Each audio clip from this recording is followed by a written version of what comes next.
During one of his college Prove Me Wrong events, a student asked Charlie Kirk what was his favorite book and what was a book that he would recommend that absolutely everyone read. And Charlie mentioned this book, Man's Search for Meaning by Viktor Frankl. This was an interesting answer to me because this is a book that is insanely popular, right? This book has sold 16 million copies. It's been translated in 50 different languages. And generally, when you have someone answer a book that is as popular as this, it's kind of one of two things. It's either the person is not super well read, and so they're kind of just choosing a book that sounds good, and that's a fairly safe bet. Or it's someone who is super well read, who's choosing a very popular book because they understand that this truly is a great book and this is a book that is that popular for good reason, right? So because Charlie was very well read and because I respect his opinion, I went ahead and went back and took a second look at this book. I read this book probably 5 or 6 years ago for the first time. And honestly, the first time it didn't do a whole lot for me. When I read it, I basically kind of felt like, well, everything that I got out of reading the actual book, I'd already gotten from reading other books that just quoted passages from this. When I went back into it this time, however, I had so many more things stand out, and specifically because I was going into it with the question of why did Charlie Kirk say that this is the book that absolutely everyone should read? And I think there are kind of 4 things that I saw in the book this time that I want to talk about that are what stood out to him about this being such a pertinent book for our time. So the first thing has to do with the plight of young people in our day and age. And Victor, in the latter half of the book, is talking about some of the loss of tradition and things that have been happening. And in his time, this was still 20 or 30 years ago at this point of the new afterword to the book. But he's talking about the young people, and he said, no instinct tells him what he has to do, and no tradition tells him what he ought to do. Sometimes he does not even know what he wishes to do.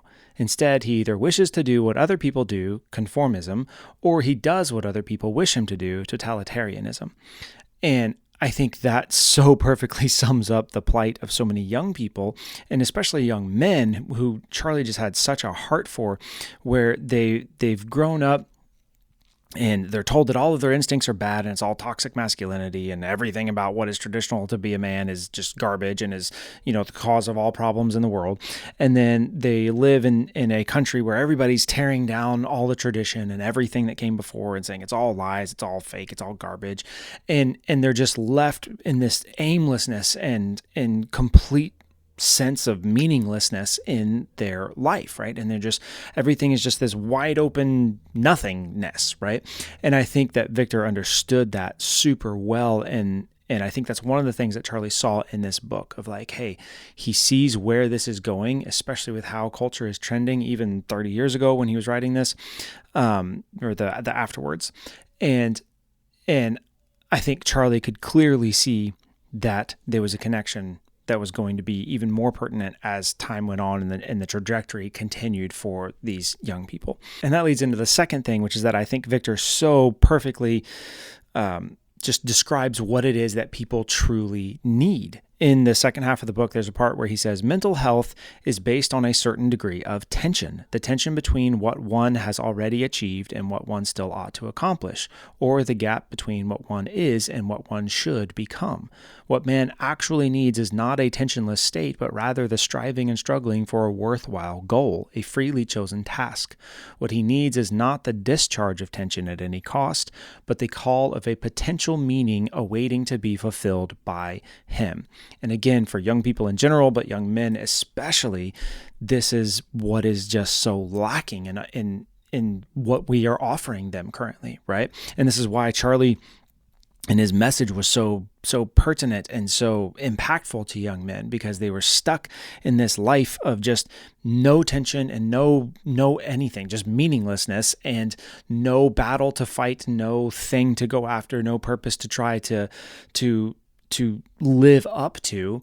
And we have to have that. We have to have the tension. We have to have something to work towards. We have to have something meaningful to go after. That's the whole entire entire message of this book and the whole idea of what Frankl talks about with this logotherapy is going in or logos therapy, but going in and finding a meaning to life, and that the thing that primarily drives and motivates us is not the will to power, it's not the will to pleasure, it's the will to meaning. We have to have something to live for. And he just so perfectly words what happens when we have this meaningless. And again, I think that's what Charlie saw in the struggles that young people have in these days. And again, is why he would recommend this book. And then the third point is that Victor makes incredibly clear why some of the country is just burning right now. And the quote that he says, "Freedom is but the negative aspect of the whole phenomenon, whose positive aspect is responsibleness.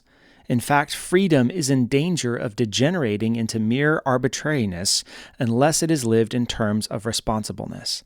That is why I often recommend that the Statue of Liberty on the East Coast be supplemented by a Statue of Responsibility on the West Coast."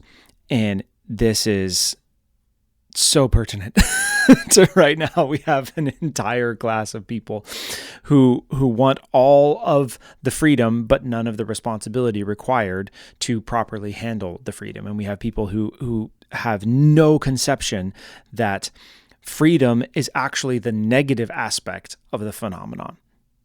Right? The positive aspect of it is the responsibilityness. Freedom is the negative aspect of it. And so the way that Victor talks about how those two interplay with each other, of freedom and responsibility, and how you cannot have one without the other. And if you have the freedom without the responsibility, it just leads to this just absolute chaos into everything that we're seeing in the world right now, with just people completely going off the rails, because freedom has to be bound by and shaped by and molded by and controlled by responsibility and a willingness to take responsibility for the freedom that you have. And I think that the final reason that this book stands out and why it's something that everybody should read right now is because he gives such a clear indication of where do we go from here. At the end of the book, he says, "We watched and witnessed some of our comrades behave like swine while others behave like saints. Man has both potentialities within himself. Which one is actualized but depends on decisions but not on conditions. Man is that being who invented the gas chambers of Auschwitz. However, he is also that being who entered those gas chambers upright with the Lord's Prayer or the Shema Yisrael on his lips." And I love this because we are stuck in this thing of so many people believing that who you are is a product of external factors. Primarily, you are shaped by external factors. And if the external factors were just right, then you would be better and you would be right and whatever. And it's just not true. It's just garbage. You are who you are based on the decisions that you have made and the ways that you have chosen to respond to those external factors. Those external factors are real and they are important and they do matter. But fundamentally, you are shaped because of the decisions that you make and not because of the conditions that you find yourself in. And that is something that is sorely lacking, an understanding that's sorely lacking in people in this modern age. And again, especially in so many of the young people. And Charlie's heart for the young people just being so apparent, it just becomes very clear to me on this read through of this book why this would be the one that he would say, hey, this is my favorite. Everybody should go and pick this up. And so, yeah, after reading it a second time through now, I think I would have to agree with him. Like if there's a book that I could just say, hey, you know what? Anybody go get it. It's the perfect book for right now, right?